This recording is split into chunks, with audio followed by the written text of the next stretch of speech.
Apple farm के पास से गुजरते हैं तब यंग एन उन्हें वार्न करती है, यहाँ एग्रोकेमिकल स्प्रे होने वाले हैं, अगर तुम्हें प्रॉब्लम हो तो दूसरा रास्ता ले लो। दोनों उसकी मेहरबानी के लिए शुक्रिया करते ही हैं कि तभी शुजू एक रेड स्प्रेइंग कार के साथ आ जाता है और दोनों सोचने लगते हैं कि शायद गांव में भी फेरारी चलती है। थोड़ी देर बाद इगोर इशिताकिता शुजू पर चिल्लाता है, मैंने वेयरहाउस के लिए हेल्प मांगा था और तुम मुझे मेरे ग्रैंडसन शॉटा ही ले आए। लेकिन गुस्से के बावजूद दादा अपने ग्रैंडसन को वेयरहाउस दिखाता है जहाँ उसके फादर और ग्रैंडफादर के पुराने कलेक्शंस पड़े हैं, फोल्डिंग टेबल्स, पुराने वार फैंस, ताकिया फैमिली की यादें। शुजू कैलिम बोलता है, यहाँ तो बहुत रिलिक्स है, इतना बड़ा इगाराशी फैमिली का लैंड है, क्या आप सच में सब थ्रो करने वाले हो? इगाराशी थोड़ा थक कर बोलता है, वरना ये सब अगले जनरेशन के लिए जंग बन जाएगा। शॉटा एक ब्लैक बॉक्स की तरफ इशारा करता है और दादा फिर से कहता है कि सब थ्रो होगा, पर जब उस बॉक्स को ध्यान से देखता है तो अचानक चुप हो जाता है। उसकी आंखों में पुरानी यादें घूमने लगती हैं। शुजू क्वाइटली समझाता है, ये एक नमागोची है, शायद आपकी वाइफ का डॉवरी का हिस्सा था। जैसे ही उस बॉक्स को चूमता है इगाराशी को अपनी मरहूम वाइफ की यादें ताजा हो जाती है। वो थोड़ा वक्त अकेला मांगता है और शुजू शॉटा वहाँ से निकल जाते हैं। शॉटा फिर किटामाची एजुकेशन सेक्रेटरी को कॉल करके कहता है कि दादाजी के कल्चरल ऑब्जेक्ट्स बचाओ। थोड़ी देर बाद सब सामान निकालना स्टार्ट होता है और वो ब्लैक बॉक्स उन फ्यू चीजों में से होता है जो बची रहती है। फिर शुजू कैजुअली पूछता है, वेयरहाउस का क्या प्लान है? दादा साइक करके कहता है, मेरे बच्चे शहर में घर बनाते हैं, फार्म इनहेरिट नहीं करेंगे और यहाँ क्राफ्ट्समैन भी नहीं बचे जो रिपेयर कर सके, तो इसे तोड़वा दूंगा। थोड़ा ब्रेक में शुजू शॉटा से कैजुअली पूछता है कि वो फ्यूचर में क्या करेगा। शॉटा थोड़ा कंफ्यूज होता है, बोलता है, मुझे टोक्यो शिफ्ट होकर सॉकर प्लेयर बनना है, पर दादाजी की जमीन भी वैल्यूएबल है। ये सुनकर इगाराशी जो चुपके से सुन रहा था आंखों से आंसू बहा देता है और जब शॉटा प्राउडली कहता है कि जो भी बनूंगा मुझे पता है ये जमीन ही मुझे बनाई है, इसे इग्नोर करना मतलब भगवान के खिलाफ जाना, तो दादा का दिल टूट कर रो पड़ता है और वही डिसाइड करता है डेमोलिशन कैंसिल। दूसरी तरफ शहर के एक कोने में मिनो अपने दिन ऑफ पर यूजू यूनिवर्सिटी लाइब्रेरी पढ़ने जाती है। प्लान तो बड़ा था पर मोटिवेशन जीरो। उसके दिमाग में कल के वर्ड्स घूमते हैं जब उसने अपने ग्रैंडपा शुजू को डिसरिस्पेक्ट कर दिया था, बोल के कि तुम मेरे टीचर कैसे बनोगे, तुमने तो हाई स्कूल भी कंप्लीट नहीं किया। सडनली लाइब्रेरी के अंदर वही शुजू दिखता है। मिनो प्रिटेंड करती है कि उसने देखा ही नहीं, पर क्यूरियोसिटी उसे मार देती है। धीरे से जाकर देखती है कि ग्रैंडपा के हाथ में हाई स्कूल टेक्स्ट बुक्स है। उसे याद आता है जो ग्रैंडमा ने बताया था कि ग्रैंडपा ने हमेशा हाई स्कूल फिनिश करना चाहा था पर किस्मत ने अलाउ नहीं किया। ये सोचकर उसके दिल में थोड़ा गिल्ट होता है लेकिन फिर भी इरिटेट भी होती है। एडल्ट्स हमेशा हमसे कहते हैं पढ़ाई करो और अब खुद पढ़ रहे हैं। थोड़ा टाइम बाद एम्बैरेस्ड मिनो क्वाइटली ग्रैंडपा को थैंक बोलती है मिड टर्म एग्जाम्स में उसे पुश करने के लिए, इवन दो शुजू खुद समझ नहीं पाता कि उसने ऐसा क्या किया। स्कूल में एक दिन एक क्लासमेट गॉसिप करता है, सुना है मिनामिनाची में एक हैंडसम लड़का और एक व्हाइट हेड खूबसूरत लड़की कपल है। मिनो बस मुस्कुराती है और प्लेट डंप करके निकल जाती है, लेकिन सबको लगता है वो लेटली घर बहुत जल्दी जा रही है। थोड़ी देर बाद मिनो मिलती है शॉटा से आइसक्रीम शॉप में। दोनों एक दूसरे के साथ पढ़ते भी हैं और सीक्रेट शेयर भी करते हैं, जैसे कुछ नया कहानी का चैप्टर स्लोली शुरू हो रहा हो। मिनो कैजुअली बोल देती है कि मेरे ग्रैंडपा तो तुम्हारी तारीफ करते करते थकते ही नहीं। ये सुनकर शॉटा थोड़ा लाल हो जाता है, शर्मिंदा फील करता है। तभी मिनो मूड हल्का करने के लिए एक नया सवाल पूछ देती है, तुमने कभी सोचा है शादी के बारे में, जैसे मेरे ग्रैंडपेरेंट्स की है, एक परफेक्ट कपल की तरह। शॉटा एक सेकंड के लिए सीरियस हो जाता है और कहता है कि शुजू और एन जैसा रिलेशनशिप मिल जाए तो लाइफ सेटल हो जाए। वैसे मुझे भी कभी ऐसा चाहिए होगा। ये कन्फेशन सुन के मिनो के मन में अजीब सी फीलिंग आ जाती है। एटमॉस्फेयर इतना अक्वार हो जाता है कि शॉटा तुरंत एक्सक्यूज बनाता है और कहता है, मैं जरा वॉशरूम से आता हूँ। वॉशरूम के मिरर के सामने खुद से बातें करता है, यार ये कोई डेट थोड़ी ना है, बस पढ़ाई ही तो कर रहे हैं। लेकिन अंदर ही अंदर वो भी समझ रहा होता है कि सिचुएशन कुछ और ही सिग्नल दे रही है। घर लौट के मिनो अपनी फैमिली को बताती है कि उनकी स्कूल में कल्चरल फेस्टिवल होने वाला है और उनकी क्लास ने इस साल एक कैफे बनाया है। एंड दादी तो इंस्टेंटली एक्साइटेड हो जाती है, अरे वाह, तो हम भी चलेंगे तुम्हारी स्कूल। लेकिन शुजू कैलेंडर देखकर बोलता है, अरे सैटरडे को तो मुझे फार्म स्प्रे करना है और संडे को ताकाहिरो के घर जाना है हेल्थ चेक के लिए, हम कैसे आएंगे? मिनो थोड़ा डिसअपॉइंटेड होकर कहती है कि ठीक है दादी, आप अकेले ही आ जाओ, मुझे कोई प्रॉब्लम नहीं। लेकिन एन अपने पति के बिना जाना पसंद नहीं करती। तभी शुजू दोबारा कैलेंडर को ध्यान से देखता है और रियलाइज करता है कि काम अगले वीक का है। बस फिर क्या था, चलो हम दोनों चलेंगे अपनी प्यारी पोती के फेस्टिवल में। फेस्टिवल का दिन आता है। शुजू को याद आता है कि लास्ट टाइम स्कूल में वो तब गए थे जब टाइफून के टाइम इवैक्यूएशन हुआ था। एन खुशी से फूल नहीं समाती। जैसे ही वो स्कूल कैंपस में घुसते हैं बच्चे उन्हें घेर लेते हैं और एक लड़की गलती से एन के कपड़ों पर जूस गिरा देती है। सॉल्यूशन निकलता है कि एन को फैशन क्लब से नए कपड़े मिल जाते हैं। जब एन नई ड्रेस पहनकर बाहर आती है तो पूरे हॉल के स्टूडेंट्स उसकी तारीफ करते हैं। शुजू बाहर खड़ा पुराने दिन याद कर रहा होता है कि उसकी वाइफ वुमेन्स कॉलेज में कितनी टैलेंटेड थी, कोतो और पियानो बजाती थी। तभी एक स्टूडेंट बुलाता है, सर अंदर आइए। और अंदर जो सीन था उसने शुजू के दिल की धड़कन बढ़ा दी। एन अपने स्कूल यूनिफॉर्म में सामने खड़ी थी, बिल्कुल वैसे जैसे वो 70 साल पहले थी। एक पल के लिए शुजू को लगा कि जैसे वक्त वापस मुड़ गया हो। एन अपना पुराना एक्सेंट इस्तेमाल करने लगती है और शुजू कंफ्यूज हो जाता है, अरे इससे एमनीसिया तो नहीं हो गया? दोनों के बीच छेड़छाड़ शुरू हो जाती है। शुजू मजाक में पूछता है, मिस शास्की आपको किसी में इंटरेस्ट है क्या? एंड उसकी एक्टिंग इतनी रियल कर देती है कि शुजू एक पल के लिए जेलस भी हो जाता है, लेकिन फिर दोनों हंसी में फट पड़ते हैं। बाहर स्टूडेंट्स झांकने की कोशिश कर रहे थे, पर कपल खुद ही दरवाजा खोलकर बाहर निकलते हैं। अगला स्टॉप उनकी पोती मिनो का कैफे। कैफे थोड़ा खाली था क्योंकि क्लास 3 ने रेमंड रेस्टोरेंट बनाया था और ज्यादा कस्टमर्स खींच लिए थे। तभी एक स्टूडेंट मजाक में बोलता है, मुझे तो लगा शुजू सर मिनो का बॉयफ्रेंड है। पर दोनों ने उस बात को सीरियसली नहीं लिया। अब सब डिस्कस करते हैं कि कैफे को कस्टमर्स अट्रैक्ट करने के लिए कोई स्पेशल एलिमेंट चाहिए। शोटा और मिनो इंसिस्ट करते हैं कि कोई ऐसी पर्सनालिटी हो जो लड़कियों को खींच सके। तभी एन प्यार से शुजू की तरफ देखकर बोलती है, मेरे पति से अच्छा चार्म और कहाँ मिलेगा। और अब स्टेज सेट है जहाँ शुजू को कैफे के लिए स्टार अट्रैक्शन बनना है। रूम 2 के सामने हलचल मची हुई थी। सारे ओल्ड लेडीज वहाँ जम हो गई थी जैसे कोई मेला लग गया हो। रूम 3 के एरोगेंट बच्चे जिन्होंने अपने सुपर कूल सिनिस्टर रेस्टोरेंट के लिए खून पसीना बहाया था, गुस्से से खून गए, यार ये सब बुढ़िया हमारे पास क्यों नहीं आ रही। अंदर जाकर देखो तो सीन ही अलग था। मिनो की क्लास का कैफे धमाल कर रहा था। एक ऑर्डर के बाद दूसरा ऑर्डर, और सबसे बड़ी वजह हमारे हीरो यंग शुजू सेतु। हर बार जब वो किसी आंटी को मैडम कहकर एड्रेस करता, पूरी लाइन की लाइन औरतें खुश हो जाती और ऑर्डर डबल हो जाता। ऐसे लग रहा था जैसे रूम 2 का वेटर नहीं कोई प्रिंस चार्मिंग आया हो। थोड़ी देर बाद एन एक पुरानी स्कूल फोटो देख रही थी जिसमें कितामची हाई के बच्चों की यादें बसी थी। उसमें उसने हैसुक को पहचाना और थोड़ा अफसोस हुआ कि उसके हस्बैंड का चेहरा उस फोटो में नहीं था। अपना लफ्ज समझ गई कि गलती हो गई और तुरंत सॉरी बोल दिया, लेकिन शुजू ने उसका दिल हल्का कर दिया। अरे मेरी एडवांस एजुकेशन तो पिताजी ने रोक दी थी पैसों की वजह से, और क्योंकि मैं सबसे बड़ा बेटा था मुझे जमीन और सेब के खेतों का ध्यान रखना था। वो याद करता है कि उस वक्त उसने सोचा था काश पढ़ाई कर पाता, लेकिन अगर वो स्कूल आगे जाता तो शायद एन से कभी मिलता ही नहीं। उसने उस फोटो की जगह की तरफ इशारा करके बोला, ये वही शिंटू श्राइन है जहाँ तुम होती थी। अगर मैं फोटो में नहीं था तो इसका मतलब है मैं तुम्हारे पास था। एन की आंखों में आंसू आने ही वाले थे, पर तभी कुछ शैतान बच्चे मोबाइल निकाल के वीडियो बनाने लगे और वो रोमांटिक मोमेंट हवा हो गया। शाम तक बॉनफायर शुरू हुआ। शोटा दिल ही दिल में चाहता था कि मिनो को डांस के लिए बुलाए, पर शर्म से उसके पैर ही नहीं उठ रहे थे। ऊपर से दादी की नजर उस पर लगी थी। मिनो भी उदास थी क्योंकि अब तक किसी ने उसे इनवाइट नहीं किया। तभी शुजू ने सब समझ लिया और एक एक्सक्यूज बना के एन को वहाँ से ले गया ताकि दोनों जवान अकेले हो सके। बस फिर शोटा ने हिम्मत जुटाई और मिनो को डांस का इनवाइट दे दिया। बॉनफायर की रोशनी में दोनों के चेहरे चमक रहे थे और पीछे से शुजू चुपके सीन देखकर मुस्कुरा रहा था। एन कंप्लेन कर रही थी, मुझे तो अपनी पोती को डांस करते देखना था, लेकिन शुजू समझाता है बच्चों की दुनिया में हमेशा घुसना जरूरी नहीं, कभी उन्हें खुद भी जीने देना चाहिए। अगली सुबह कहानी ने एक और ट्विस्ट लिया। एन को सपने में फील हुआ कि स्कूल यूनिफॉर्म पहनकर वो अपने पुराने दिनों में वापस चली गई है, और अब जब गवर्नमेंट को कुछ पेपर सबमिट करने का वक्त आया तो जरूरत थी उनकी असल अपीयरेंस की। एन हार्ड ग्लास की तरफ गई, लेकिन गलती से उसे अपने सिर से तोड़ बैठी। रिजल्ट, सुबह उठते ही शुजू अपने ओल्डमैन अवतार में था और सामने खड़ी थी एक जवान लड़की जिसके बाल काले और आंखें चमक रही थी। टेक्नोलॉजी को देखकर वो हैरान थी। टीवी को लोगो वाली बोर्ड बोल रही थी और गैस स्टोव को जादू समझ रही थी। अपना नाम उसने बताया, एन सासाकी। शुजू तो होश उड़ा बैठा, ये तो उसकी जवानी वाली बीवी है। उसने समझाया कि ये मेमोरी भी उसके बॉडी के साथ यंग हो गई है, इसलिए टेक्नोलॉजी देखकर शॉक हो रही है। एन ने डाउट किया, लेकिन जब उसने अपने हाथ में वही वेडिंग रिंग देखी जो शुजू पहने था तो थोड़ा यकीन हुआ। शुजू याद दिलाता है, तुमने ही मुझे प्रपोज किया था। ये सुनकर यंग एन सोचती है, मैंने इस आदमी से इतना प्यार क्यों किया कि 50 साल इसके साथ बिताएं। फिर वो चैलेंज देती है, फिर से मुझे अपने प्यार में गिरा दो, प्रूफ दो कि तुम सच बोल रहे हो। शुरुआत खाने से ही हुई। राइस कुकर देखकर एन हैरान थी। मशीन भला कैसे अच्छा चावल बना सकती है, लेकिन एक बाइट लेते ही उसका डाउट उड़ गया, ये तो कमाल है। लंच के बाद जब शुजू बर्तन धो रहा था, यंग एन उसे घूर के देख रही थी। उसके टाइम में आदमी किचन में हाथ तक नहीं लगाता था। शुजू कैजुअली बोलता है, मेरे पिता घर में राज करते थे, मैं वैसा कभी बनना नहीं चाहता। तुम मेरे साथ ऑर्चर्ड में दिन रात काम करती थी तो मैं कैसे आराम से बैठ के साके पीता रहता। और यही था वो मोमेंट जहाँ यंग एन को समझ आया कि शायद ये अजीब ओल्ड मैन झूठ नहीं बोल रहा, ये वाकई वही आदमी हो सकता है जिसे उसने अपना दिल दिया था। जब से इन दोनों की शादी हुई थी तभी से एक चीज क्लियर थी, दोनों के बीच बैलेंस। हर काम का एक हिसाब, एक रूटीन जो सालों तक बिना रुके चलता रहा। शुजू ने कभी हाउस होल्ड चोर्स का बर्डन कंप्लेन करके नहीं उठाया और एन या इन के लिए यही सबसे बड़ी स्टेबिलिटी थी। एक दिन घर में एक पुराना फिल्म रोल उनकी नजर पड़ता है। रात को शुजू अपनी वाइफ को समझाता है कि ये जो हार्ड ग्लास दोनों के सपने में आता है वही उनके टाइम ट्रैवल वाले फील का असली राज है, और जब इन सोएगी तब सब समझ आ जाएगा। अगली सुबह एक अजीब ट्विस्ट होता है। शुजू फिर से जवान हो जाता है। एन उसे देखकर हैरान रह जाती है, लेकिन प्रॉब्लम ये थी कि उसके मेमोरी में उस शुजू की कोई तस्वीर ही नहीं थी, ना आवाज ना चेहरा, कुछ भी याद नहीं। और जब शुजू पीठ घुमाता है उदासी के साथ तो इनके दिल में ये विश जगती है, काश वो भी उस दर्द को फील कर पाती। फिर शुजू एक फोटो दिखाता है उनके बेटे, उसकी वाइफ और उनकी बेटी की। कहता है ये दोनों बड़े ही अच्छे हैं, ना लड़ते हैं ना उल्टा जवाब देते हैं, बस एल्डर्स की रिस्पेक्ट करते हैं। एन को ये सुनकर खुशी भी होती है, लेकिन साथ ही एक डर भी कि कहीं उनके मेमोरी लॉस की सच्चाई बच्चों के सामने न खुल जाए। और तभी याद आता है कि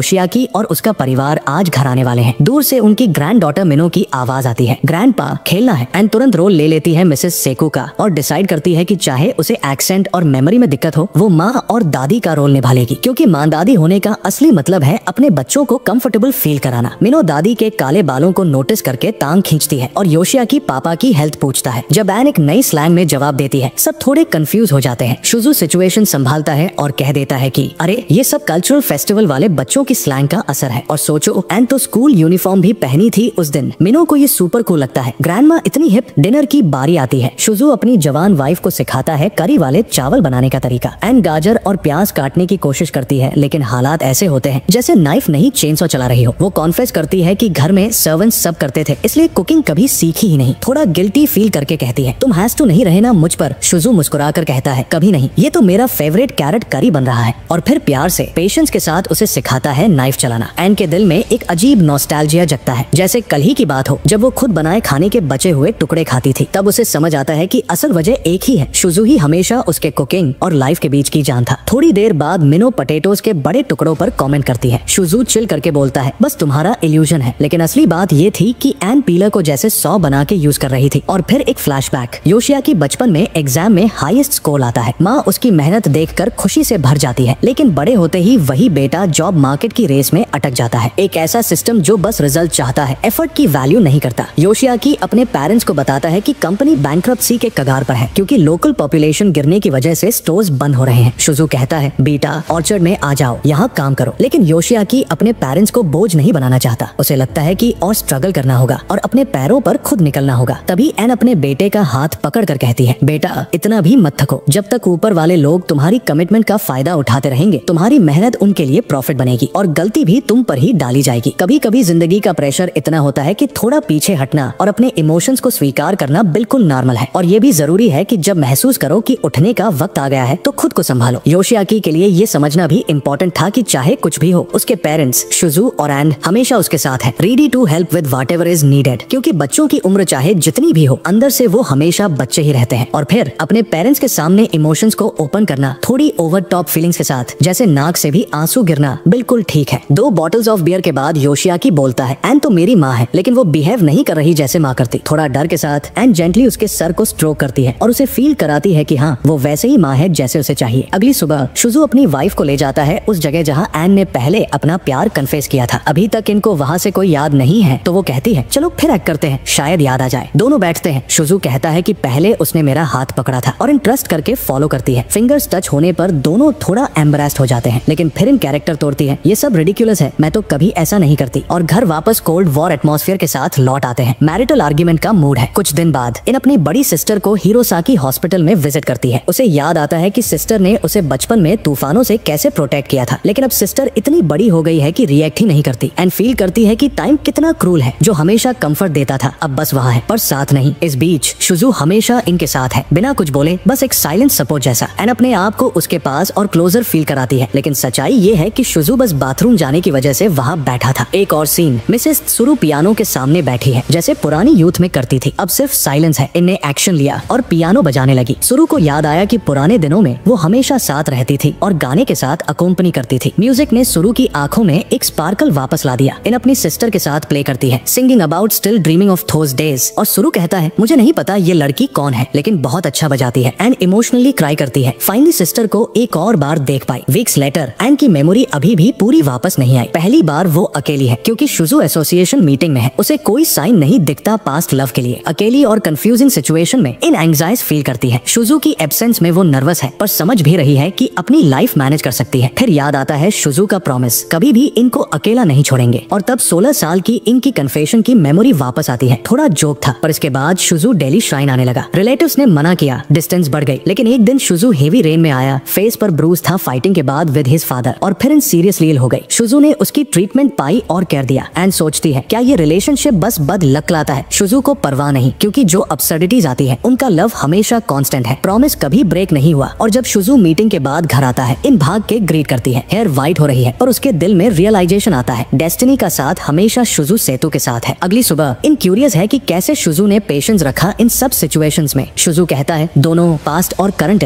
इम्पोर्टेंट है इक्वली, और हाथ रेस्टिंग के साथ कहता है कि ये सब उनका प्यार का पार्ट है। पिछले कुछ दिनों से सैदू कपल एक ही बात कर रहे थे, अपने हनीमून ट्रिप की प्लानिंग। सोचो जरा, दशकों के बाद वो दोनों फाइनली अपना सपना पूरा करने निकलेंगे। प्लान था सिंपल, टोक्यो में एक स्टॉप, फिर अतामी के बीच पर आराम, और अगर मूड बन गया तो अकेमी जाकर कार्ड गेम्स खेलेंगे साके के साथ। लेकिन खुशियों में भी एक छोटा ट्विस्ट था। ट्रेन पकड़नी थी आमोरी स्टेशन से, पर शादा ने एकदम रियलिटी चेक दे दिया। ओवरनाइट ट्रेन अब कौन चढ़ता है, अब तो बुलेट ट्रेन है, बस 3 घंटे में अतामी। एन का मुंह खुला का खुला रह गया। पुराने जमाने में ये सफर 8 घंटे का होता था और अब बस 3 घंटे। उसके लिए ये किसी जादूगर की ट्रिक से कम नहीं था। फिर फैमिली डिस्कशन चालू हो गया। शादा ने मीनो से पूछा, तुम्हें लगता है ग्रैंड पेरेंट्स को हेल्प करना सही है? मीनो ने बोला, उन्होंने ऑलरेडी बहुत किया है। वैसे भी शोता टोक्यो फुटबॉल टीम में है, वो काफी हेल्प है। लेकिन शोता थोड़ा हेसिटेंट था, डर था कि ये दोनों बुजुर्ग कहीं खुद ही मुसीबत न खड़ी कर दे। और जैसे कि एक्सपेक्टेड था, शुजू ने अपनी मस्ती में बोला कि वो तो टोक्यो में तरबूज सिर पे रख के एंट्री करेगा, क्योंकि पुराना ट्रेडिशन है। शोता ने सीरियसली पूछा, क्या आप लोग कांतु एरिया में किसी को जानते हो? ग्रैंडफादर बोला,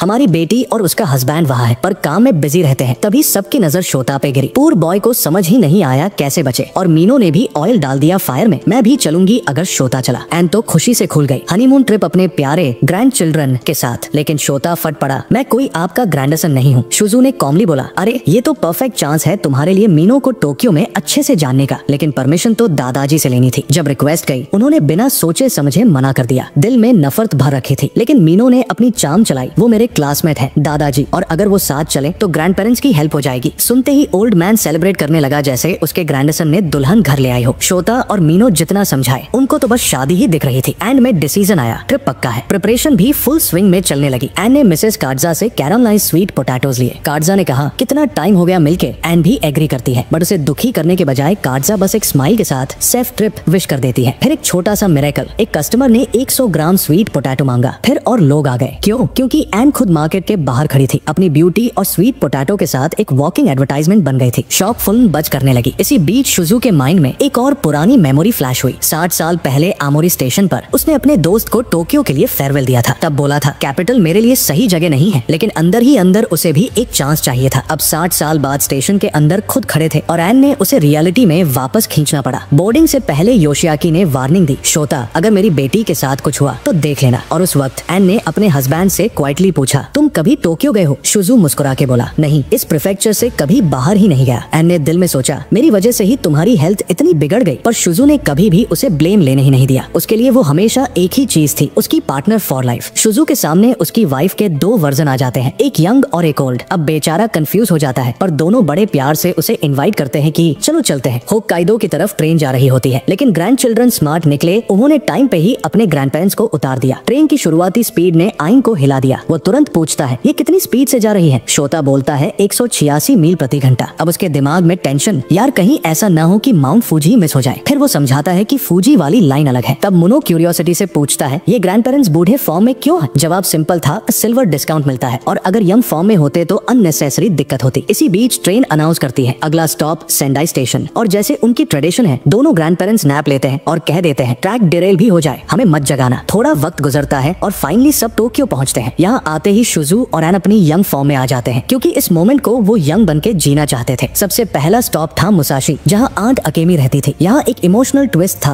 अकेमी बीमार थी जब उसकी माँ उससे मिलने आ रही थी, और बुरा तब हुआ जब अकेमी को सिर्फ इसी वक्त छुट्टी मिली थी। लेकिन वो सारा वक्त फीवर के साथ गुजरने वाली थी। उसने याद किया कैसे बचपन में माँ उसके लिए गर्म पॉरेज बनाती थी। तब भी जब बीमार होती थी वो फील करती थी कि जैसे स्वर्ग में हो, और तभी उसे लगा शायद हेलुसिनेशन हो रहा है। उसकी माँ यंग फॉर्म में सामने खड़ी थी और उसका टेम्परेचर चेक कर रही थी। 1 घंटे के समझाने के बाद अकेमी को सब क्लियर हुआ। फिर टोक्यो के अलग ही वाइब्स शुरू हुए। सैदो कपल बोलते हैं, यार टोक्यो तो जापान का पार्ट लगता ही नहीं, इतना डिफरेंट है। आसाकुसा में स्कूल गर्ल्स ने उनके साथ फोटो भी मांग लिया। मीनो फिर अकेमी के परिवार के बारे में बताता है, बड़ी फैमिली है, बच्चे बड़े हो गए, खुद के बच्चे भी हो गए। और जब कोसु के ग्रेट ग्रैंडसन अपने ग्रेट ग्रैंडफादर से मिला, उसने शौक में कहा, ये तो मेरे पापा जैसा लगता है, क्योंकि शुजू और शिंजी की शक्ल एकदम मिलती थी। बच्चा पहले कंफ्यूज था, फिर मस्ती करने लगा। अगले दिन मीनो और शोटो शिंजुकु घूमने निकल गए और हनीमून कपल गया सुगुमो शॉपिंग स्ट्रीट। वहाँ बौद्धिस्ट यूटेंसिल से लेकर चाइनीज मेडिसिन तक सब बिकता था। शुजू गया एक हरमा की स्टोर में और शॉपकीपर सोचता है कि वो अपने दादा के लिए कुछ ले रहा है। रियलिटी में वो खुद के लिए था। इधर एन सोच रही थी थोड़ा विंडो शॉपिंग करेगी, लेकिन वापस आई तो हाथों में शॉपिंग के बैग ही बैग थे। वापस आके देखती है कि शुजू के आसपास एल्डरली लेडीज की भीड़ लग गई है। सब उसे एक हैंडसम जेंटलमैन समझ के लाइन मार रही थी। उसके बाद शुजू ने हरमा की पहन लिया, जो वो हर बार बाहर निकलते वक्त करता है। रात को उसने अपनी वाइफ के लिए एक रेस्टोरेंट में 2 सीट बुक की। वहाँ उसने एक पार्फे ऑर्डर किया। एन ने देखते ही पूछा, ये कितने का होगा? शुजू बोला, तुम टेंशन मत लो, बस एंजॉय करो। पहले एन सोचती है कि ऐसा लग्जूरियस खाना खाना मतलब ऊपर से पनिशमेंट मिलेगी, इसलिए सिर्फ एक स्ट्रॉबेरी खाती है। लेकिन जैसे ही एक स्पून खाया, उसके चेहरे पे जो एक्सप्रेशन था उससे क्लियर था ये पार्फे तो आज खत्म होकर ही रहेगा। और फिर कपल गया एक गेम सेंटर में फोटो लेने। इंटेंशन क्यूट मेमोरीज बनाने का था, लेकिन फोटो आईडी कार्ड जैसी आ गई। ये देखकर मीनो बोला, चलो मैं सिखाता हूँ फोटो कैसे लेते हैं, और शॉर्टेन को खींच ले गया ग्रैंड पेरेंट्स को प्रॉपर स्टाइल में फोटो खींचना सिखाने। फोटो बूथ का मजा ही कुछ और होता है। शुरू में जब शुजू और एन ने फोटो खींची तो बस स्ट्रेट फेस, बिल्कुल आईडी कार्ड वाली वाइब्स। लेकिन जब उन्होंने देखा कि यंग लोग कैसे अपनी फोटो पर लिखते ड्रॉ करते हैं तो उन्होंने भी ट्राई करने का सोचा। दूसरी बार दोनों थोड़ा फ्री हो गए, पोजेस दिए, इमेज पर लिखा भी, पर रिजल्ट देखकर सब हंसेंस के पागल। अरे ये तो टैकी निकला यार। फाइनली चारों ने मिलकर एक ग्रुप फोटो ली और उसके बाद वापस आंट अकेमी के घर। यहाँ शुजू ने अपने ग्रेट ग्रैंडसन से प्रॉमिस किया कि उसे स्पिनिंग टॉप्स लट्टू देगा। बच्चा खुश, पर जैसे ही गिफ्ट खोला उसका गुस्सा फूट पड़ा। तभी अकेमी का छोटा बेटा शुनजुक समझाता है, दादाजी आप समझे नहीं, काजू चाह रहा था एक बेब्लेड जिसमें बॉल बेयरिंग वाली ब्लेड हो जो ओपोनेंट का टॉप तोड़ दे। अब शुजू ने वो नया टॉप देखा और बोला, अच्छा तो चलो फेयर बैटल करते हैं, अगर तुम जीत गए तो तुम्हें नया टॉय मिलेगा। ट्रैक बन गया, चैलेंज शुरू। शुनजू वॉर्न करता है, दादाजी आपके पुराने टॉप्स का इन मॉडर्न बेब्लेड्स के सामने कोई चांस नहीं है, लेकिन चैलेंज तो चैलेंज होता है। कासुग ने अपना बेब्लेड लॉन्च किया और बस एक ही सेकंड में शोर मच गया। तब शुजू ने अपनी पूरी ताकत लगाई, एक हरिकेन शेप टॉप घुमा दिया। रिजल्ट, नन्हा सा बच्चा शौक में रोना शुरू। Complete humiliation. दादाजी जीत गए, लेकिन फिर भी प्यार से उसके लिए एक नया टॉय खरीद दिया। शाम को दोनों थक गए और सोते ही सो गए। किचन में अकीमी अपनी माँ से बात करते हुए रो पड़ती है। उसने कन्फेस किया कि शादी के बाद उसे हमेशा डर था कहीं आपको ऐसा न लगे कि मैंने आपको छोड़ दिया, और साथ ही गिल्ट भी।